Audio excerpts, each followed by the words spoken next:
Rồi, ok, hello anh em, chào mừng anh em quay trở lại kênh YouTube của Rock F2P nha. Ở video này thì mình sẽ chia sẻ với các bạn những cái đạo mình đang sử dụng để kéo man, cũng như là một cái trick lỏ để anh em có thể hạn chế cái trường hợp mà man rợ quay đầu nhá.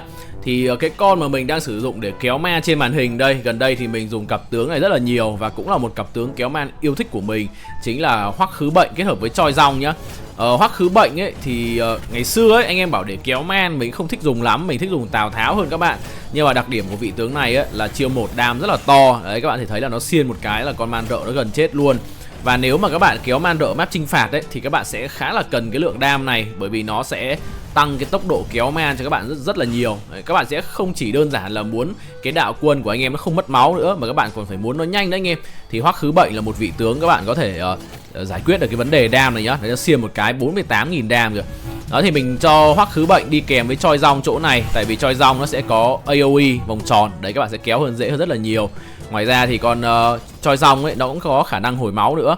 Hoắc Khứ Bệnh thì cứ mỗi khi mà nó dứt điểm mục tiêu ấy, nó sẽ được hồi một lượng máu rất là lớn. Tuy nhiên thì với những con man rợ trâu ở map chinh phạt thì cái lượng hồi phục đó không ăn thua, nên là mình cho đi kèm với Choi Rong. Ở đây thì các bạn có thể cho Hoắc Khứ Bệnh đi kèm với con Hera, mình nghĩ cũng rất là ngon. Đấy, tuy nhiên thì Hera mình nghĩ là nếu mà nói đúng ra mình nghĩ là không ngon bằng con Choi Rong để kéo man đâu. Tại vì Hera thì các bạn cần nhiều chiêu ấy, các bạn cần chiêu 1, chiêu 2. Còn Choi Rong thì các bạn chỉ cần mắc chiêu 1 thôi, mình nghĩ đã hồi máu nhiều lắm rồi. Ok. Rồi, chỗ này mình kéo vẫn tốt này. Đến với đạo thứ hai mà mình sử dụng thì mình sẽ có là Tào Tháo kết hợp với Hera. Đó, ở đây thì có ông này đến mình múc luôn. Rồi, đây là Tào Tháo Hera nha anh em. Thì mình thích dùng Tào Tháo Hera hơn Hoắc Khứ Bệnh Choi Rong, nhưng mà tại vì con Tào Tháo nó không dùng để đánh nhau ấy, thành ra là các bạn sẽ có cái bảng tài năng đánh man rợ dành riêng cho Tào Tháo luôn, khá là ngon. Các bạn mà muốn kéo bằng Tào Tháo Hera ấy, thì các bạn phải cầm một cái chiêu hồi máu nha. Như mình ở đây mình cầm tới 2 chiêu bổ trợ là chiêu hồi máu luôn. Đó, mình cầm chiêu này của con Pelagius này với chiêu này con Felix, thì con Tào Tháo Hera của mình mới kéo được nhiều nha anh em. Nếu không thì các bạn sẽ bị mất máu rất là nhanh. Ủa, sao con Hoắc Khứ Bệnh của mình ở đây nó không skill trúng con 49 nhờ, mít với một con rồi anh em. Ok, mình sẽ di chuyển này. Thì nếu mà nói về Tào Tháo Hera ấy, mình nghĩ là đây là một cặp kéo man ngon, nhưng mà yêu cầu các bạn phải có đồ và các bạn phải có tướng nhá. Hera của mình thì ở đây mình đã max skill rồi. Hera nếu các bạn mà muốn kéo man thì mình nghĩ là bắt buộc các bạn phải max chiêu 1 rồi đúng không? Sát thương 1200, khá là ok. Ngoài ra có thêm lá chắn hùng mạnh.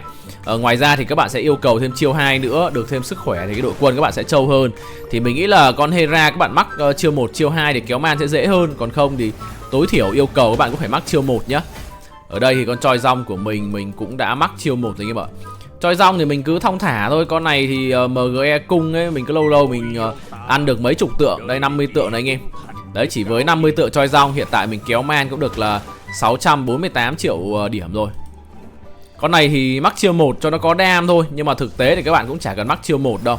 Mình thích con Tào Tháo kéo man hơn ấy, tại con này nó không dùng để đánh nhau. Thì các bạn có thể cộng cái bảng tài năng đánh man rợ như thế này ở Tào Tháo cũng được. Mình sẽ lấy thiên về tốc độ chạy nhá, với lấy full nhánh vàng để kéo man nhanh hơn. Ngoài ra thì về vũ trang, mình cũng lấy cái vũ trang của đội hình 3 cánh để có thể di chuyển nhanh hơn nhá. Bây giờ nó có thêm một cái đội hình mới ấy, đó là cái đội hình 2 hàng. Tuy nhiên thì tôi nghĩ là chắc cũng chả có ông nào gọi là rảnh để lấy cái đội hình này anh em. Cái đội hình này các bạn di chuyển đến quân man rợ được tăng thêm 10% tốc độ chạy. Không biết là kênh chat có anh em nào lấy đội hình này chưa, nhưng mình thì chắc là không có đầu tư vào đội hình này anh em ạ. Thì đó là hai đạo kéo man của mình. Ngoài ra thì đây mình có thêm một đạo kéo man thứ 3 nữa mà mình cũng sử dụng, đó là Tần Thủy Hoàng kết hợp với Sa Gia. Thật ra thì mình kéo man bằng Tần Thủy Hoàng ấy, mình không thích bằng con Gia Cát Lượng đâu. Tại Tần Thủy Hoàng ấy các bạn sẽ thấy là cái chiêu của nó ấy, cái vòng tròn nó kiểu nó rất là đều các bạn. Nếu mà anh em để ý ấy, là cả hai con man rợ nó tụt máu xem nhau. Nó sẽ khác với con Tào Tháo và con Hoắc Khứ Bệnh.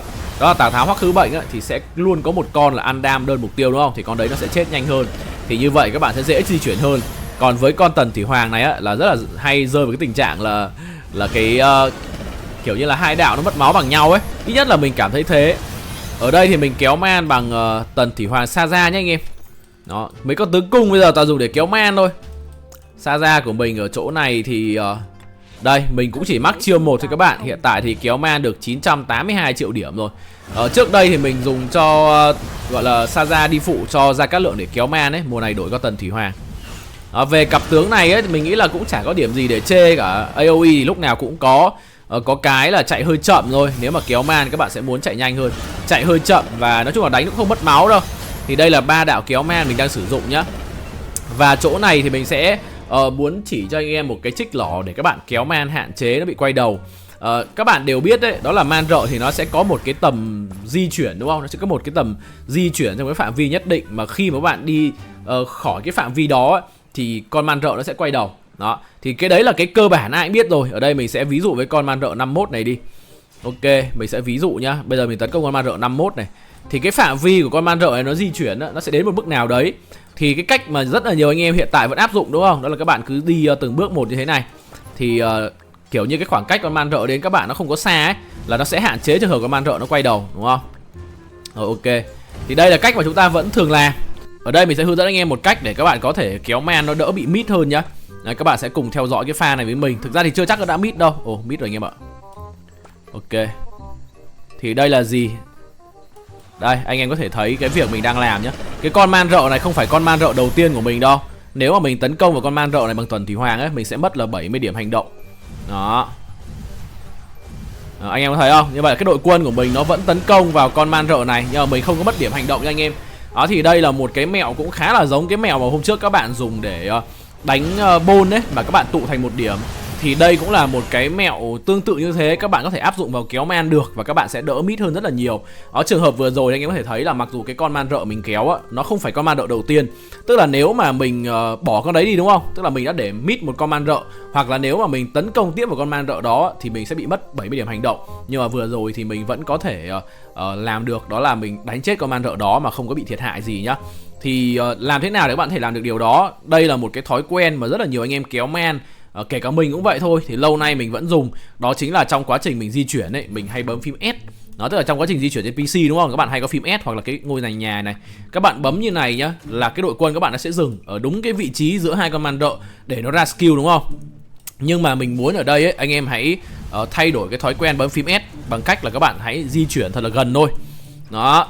Cái di chuyển gần này á, giả sử cái đội quân á, nó mà có quay đầu đúng không? Thì cái đội quân của anh em á, nó vẫn sẽ tự động nó tấn công vào con man rợ đó tiếp. Thì như vậy các bạn sẽ có cái cơ hội để các bạn kéo theo con man rợ đó và các bạn sẽ không bị mít con man rợ đó nha. Còn nếu mà anh em bấm phím S thì sao? Anh em mà bấm phím S á, là con man rợ nó mà có quay đầu nhá, là đội quân của các bạn ấy, nó sẽ không có tấn công con man rợ đó tiếp đâu. Ở đây nhá, mình thực ra mình có thể ví dụ đi nhưng mà cũng tùy trường hợp thôi. Đây, tôi ví dụ như cái con này đi. Nếu mà các bạn bấm S như này đi, giả sử trường hợp con man rợ này chỗ này nó quay đầu đúng không? Là cái con tướng các bạn á, nó sẽ không tự động tấn công con này nữa đâu. Để tí nữa mình sẽ tìm một cái pha nào đấy mà khả năng bị mít, mình sẽ thử cho anh em nhé. Chỗ này thì chắc là không mít đâu nên là mình sẽ không có làm mẫu pha này. Đó. Thì để các bạn hạn chế trường hợp kéo man bị quay đầu á, thì các bạn hãy di chuyển thật là sát. Thay vì các bạn di chuyển đến chỗ này đúng không? Xong trong quá trình di chuyển các bạn bấm phím S như này đi. Đó là thường chúng ta hay làm như thế. Thì bây giờ chúng ta đừng có bấm phím S nữa. Đó, các bạn cứ di chuyển bình thường thôi, cứ kéo đến một cái điểm bình thường gần gần thôi. Thì nó có quay đầu á, là con tướng các bạn nó sẽ tự đánh. Đấy, cái này mình nghĩ là khá là hay và mình cũng sẽ tập dần dần cho thay đổi thói quen kéo man nhé. Đây, mình sẽ thử với con man rợ 48 này đi. Ở đây mình sẽ cố tình kéo nó đi thật xa nhé. Đi thật xa để trở về nào man rợ ơi. Đây, mình sẽ bấm S này. Rồi, tiếp tục là bấm S. Ok. Rồi, vẫn chưa xa khỏi cái tầm di chuyển của nó. Rồi, vẫn đang chưa xa lắm này. Đây là mình chỉ làm mẫu nha các bạn. Bấm S tiếp này. Rồi, có vẻ cũng chưa xa lắm. Đây, mình sẽ di chuyển thật gần đi. Đó, vẫn đánh này. Di chuyển thật gần tiếp này. Vẫn trong tầm, có man rợ tầm di chuyển nó xa thế nhở. Ok, quay đầu rồi. Rồi, bây giờ mình sẽ di chuyển sát con man rợ này nha. Xa quá rồi. Đây, mình sẽ làm lại nha anh em. Tại vì đương nhiên ấy, là không có ai muốn kéo mít cả đúng không? Nhưng mà chỗ này do mình muốn kéo nó đi để mình cho anh em thấy cái sự khác biệt thôi. Ở đây mình sẽ bấm phím S này. Rồi, cái này là vẫn trong tầm di chuyển con man rợ. Mình sẽ di chuyển thật là gần. Rồi, con man rợ nó vẫn chưa quay đầu. Mình di chuyển thêm một tí nữa đi. Ok, nó quay đầu rồi. Đấy, anh em thấy không? Đội quân của mình nó tự động tấn công nhá. Đó. Mình chỉ đi cạnh con man rợ như thế này thôi là nó sẽ tự động tấn công tiếp. Thì cứ miễn là đội quân của anh em còn trong trạng thái chiến đấu á, là cái đội quân các bạn nó sẽ tự động tấn công con man rợ. Còn giả sử các bạn bị hết trạng thái chiến đấu nó sẽ không tự động tấn công đâu. Đó. Đó thì đó là cái việc mà các bạn di chuyển nó sát con man rợ nhá. Đây, pha này là một cái pha mà thường thì mình cũng hay bị miss này. Đó là mình thường kéo từ bên phải qua bên trái thì khoảng cách nó hơi xa anh em ạ. Thì thường mình hay kéo và mình ấn S. Đó, nó quay đầu anh em, nó đang đánh nó quay đầu nhá, thậm chí đội quân mình không di chuyển. Nhưng mà nhờ cái trích lỏ này á thì mình sẽ hạn chế trường hợp này rất là nhiều. Đó, con này không phải là con đầu tiên đâu, mình đánh vào con này mình sẽ vẫn mất điểm hành động nhá. Đấy, đây tính ra là một cái ví dụ mình cũng khá là may mắn khi mà con man rợ nó quay đầu trong lúc mình đang kéo. Nếu mà trong pha vừa rồi mình bấm S nhá, là cái đội quân của mình nó sẽ không tự động tấn công vào con man rợ này tiếp. Có nghĩa là mình chỉ có nhìn cái con man rợ nó đi càng ngày càng xa thôi. Đấy là một cái trường hợp mà mình nghĩ là chúng ta rất hay gặp phải. Và nếu mà các bạn mà bấm phím S, bấm cái dừng chân trong lúc đi ấy, các bạn bấm nhiều là tỷ lệ các bạn bị miss rất là cao.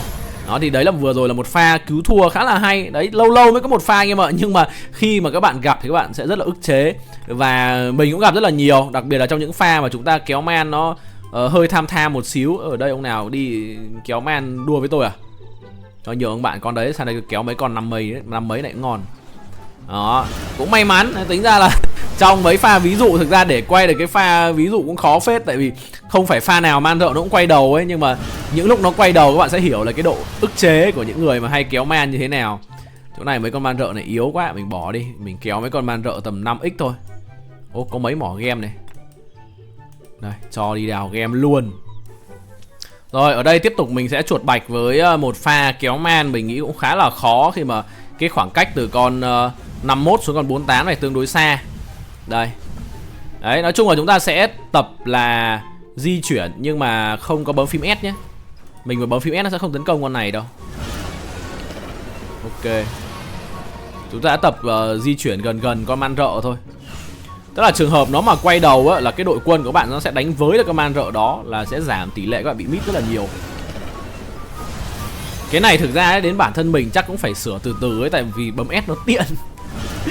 Bấm S nó tiện anh em ạ. Kiểu đi từ A đến B ấy, giữa đường bấm phím S cái nó dừng rồi.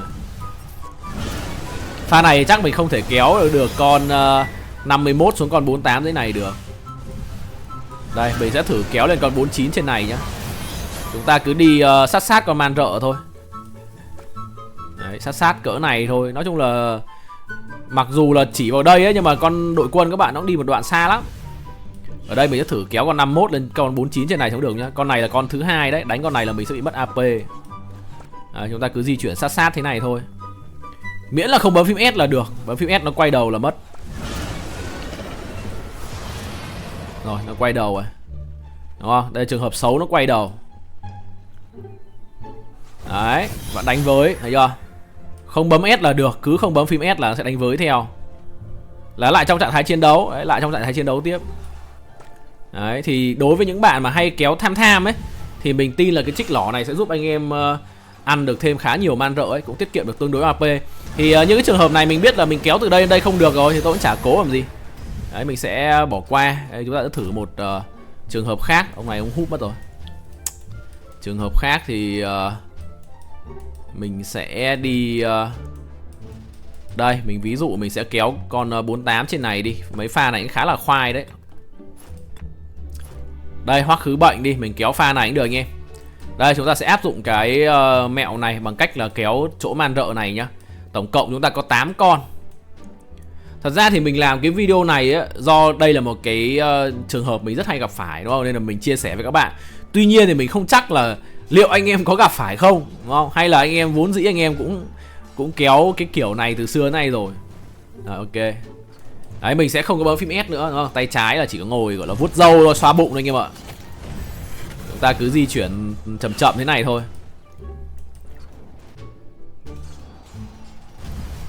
Đấy. Rồi, mình cứ bình tõm anh em nhá. Cái này mình nghĩ là mình sẽ phải thay đổi thói quen khá là nhiều. Đó, mình cứ di chuyển từ từ này thôi. Không có tham di chuyển xa nữa.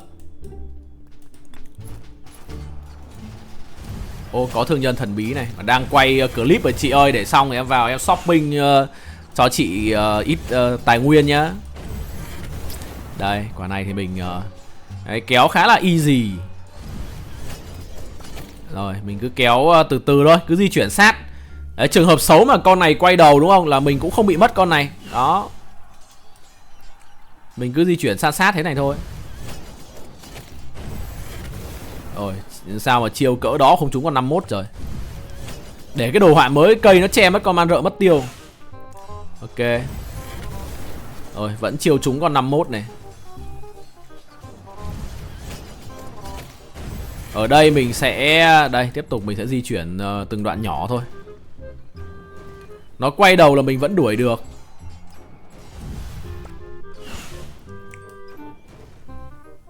Rồi. Chỗ này vẫn ngon anh em ạ. Đó. Nhất định là không bấm phím S là ok.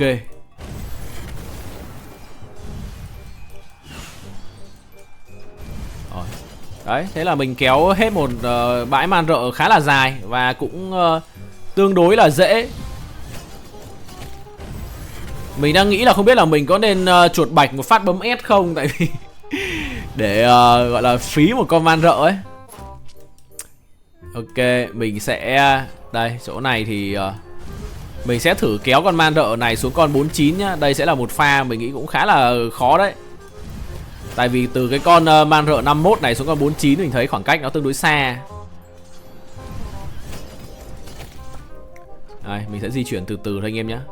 Đây, thôi pha này mình sẽ thử bấm phím S đi. Đây, mình sẽ vừa di chuyển vừa bấm S giống mọi khi mình làm nhé anh em. Vì cũng là di chuyển từng khoản bé. Nhưng mà mình sẽ bấm phím S. Đây, bấm phím S này. Tiếp tục bấm phím S này. Còn man rợ này nó vẫn chưa quay đầu. Ui, mà có khi... Rồi, quay đầu rồi. Đây, nó quay đầu nhé anh em. Nhưng mà cái này là do vẫn đang trong tầm đánh của đạo quân. Ok, bây giờ mình sẽ di chuyển lên cạnh này. Rồi. Đó, vẫn đánh ngon lành luôn. Để ví dụ cho trực quan dễ hiểu hơn đấy. Chứ mình thấy thử với con man rợ ở ngoài nó khó quá. Có phát thì làm ví dụ được, có cái thì không được nhá. Thì mình sẽ kéo cái con khan béo ở trong chế độ chinh phạt nhá. Đây, mình đã dùng con Tào Tháo để mình dắt nó đi xung quanh đi. Thì đây là mình dùng con Hoắc Khứ Bệnh này. Mình sẽ tấn công con Tào Tháo nhá. Để mình đưa Hoắc Khứ Bệnh vào trong trạng thái chiến đấu. Rồi, ok. Rồi, Hoắc Khứ Bệnh tấn công Tào Tháo này, trong trạng thái chiến đấu này. Rồi bây giờ mình đã cho Hoắc Khứ Bệnh di chuyển một khoảng cách nhỏ. Tào Tháo thì vẫn kéo con khan béo này đi. Đó, thì anh em thấy là con Hoắc Khứ Bệnh của mình nó vẫn tấn công con Tào Tháo đúng không? À, nó vẫn tấn công con khan béo đúng không? Đó. Ok. Đó, vẫn tấn công này, vẫn tấn công này. Đó. Đó là khi mà mình di chuyển mình chỉ đến cạnh con Tào Tháo nhá. Nhưng mà nếu mà mình di chuyển đến cạnh cái con khan béo mới đúng chứ. Mà mình bấm phím S thì sao? Đây, pha này thì lại tấn công Hoắc Khứ Bệnh của mình. Được rồi, mình sẽ đổi vai trò nhé. Mình sẽ dùng Hoắc Khứ Bệnh để mình dẫn con khan béo đi. Đây, mình cho Tào Tháo đứng cạnh con khan béo này. Đó, là Tào Tháo tự đánh nhá. Đúng không? Giả sử con Tào Tháo là con man rợ đi. Con man rợ đang quay đầu. Đúng không? Ok, lại đổi lại vai trò anh em. Rồi, đây là con Tào Tháo đang di chuyển này. Ôi, mẹ, con khan béo này nó khôn thế nhở. Toàn quay đầu ạ, vãi trưởng. Rồi bây giờ mình đã chuột bạch với bấm phím S nha các bạn. Đây, mình đã cho con Tào Tháo tấn công con khan béo nhá. Rồi, trong trạng thái chiến đấu này, mình cho đi cạnh con khan béo. Mình bấm phím S này. Rồi, ủa sao nó không dừng. Đây, bấm phím S này. Đó, nó không có đánh nha anh em. Rồi, trong trạng thái chiến đấu này, đi qua này, bấm phím S này. Đó là nó không đánh nha các bạn. Anh em đã hình dung rồi chưa? Rồi, tiếp tục ở trong trạng thái chiến đấu này. Trong trạng thái chiến đấu nhá. Này. Rồi, đi qua gần này. Đó, đi gần. Đó, là đánh tiếp nhá. Đi gần là đánh tiếp. Đấy, mình ví dụ đây là con man rợ đi. Thì để các bạn có thể hình dung á, là trong lúc các bạn kéo man á, anh em hãy tập dần cái thói quen là hạn chế bấm phím S nha. Thì các bạn sẽ giảm cái tình trạng quay đầu rất là nhiều. Tại vì khi các bạn bấm S á, nếu mà các bạn đứng cạnh đội man rợ nhá, là nó sẽ không đánh đâu. Đây, chỗ này chúng ta tiếp tục ví dụ. Đây là mình Hoắc Khứ Bệnh tấn công con khan béo này. Rồi, đi qua con khan béo này. Mình bấm phím S nhá. Rồi đây, bấm cái chải nó dừng này. Đó, là Hoắc Khứ Bệnh hoàn toàn không có tấn công con khan nha các bạn. Đó, Hoắc Khứ Bệnh hoàn toàn không có tấn công con khan này luôn. Lại này. Đó, mình đi qua nhá. Giả sử đây con man rợ đi. Này, mình bấm dừng này. Đó là mặc dù nó ở gần nhưng nó không đánh. Đó, các bạn mà đánh tụ bôn thì cũng thế luôn. Đây là đánh tụ bôn á, bản chất không phải là các bạn bấm S đâu, mà là các bạn phải click vào gần cái đạo quân đó. Đây, bây giờ mình lại nhá, ví dụ này, click vào gần này. Đó. Đấy là Hoắc Khứ Bệnh nó tự đánh đúng không? Tiếp tục click sang bên này này, gần này, là nó tự đánh, miễn là trong trạng thái chiến đấu là được. Ok. Tính ra mình ví dụ như này ấy, mình thấy là nó dễ hiểu hơn so với việc mình kéo man ở ngoài các bạn. Tại kéo man ở ngoài thì phát được phát không. Đấy, tổng kết lại á, thì mình muốn chia sẻ với anh em, cũng như là muốn anh em cùng mình chúng ta hãy tập một cái thói quen trong quá trình kéo man ấy. Đó là chúng ta hãy hạn chế dùng phím S nhá. Các bạn hãy tấn công con man rợ, sau đó cứ di chuyển thôi. Thay vì các bạn đi từ đây đến đây đúng không, đến giữa chừng này các bạn bấm phím S, thì thay vì các bạn làm như thế thì các bạn cho nó di chuyển ngắn thôi, là các bạn sẽ ít bị kéo man hụt rất là nhiều. Rồi không biết là anh em có hay kéo man hay không, và liệu các bạn có hay dùng cái phím dừng chân, cái phím S trong quá trình các bạn kéo hay không, thì các bạn hãy bình luận phía bên dưới nhá. Và nếu mà anh em đang gặp cái vấn đề giống như mình ấy, thì các bạn hãy thử cái mẹo mình mới chia sẻ là chúng ta hãy di chuyển từng khoảng ngắn thôi và tập không có bấm phím S, thì các bạn sẽ kéo man, mình nghĩ là cái tỷ lệ kéo thành công ấy nó sẽ ngon hơn rất là nhiều. Cảm ơn anh em đã theo dõi hết video, chúc các bạn chơi game vui vẻ và hẹn gặp lại anh em ở những video sau. Bye bye.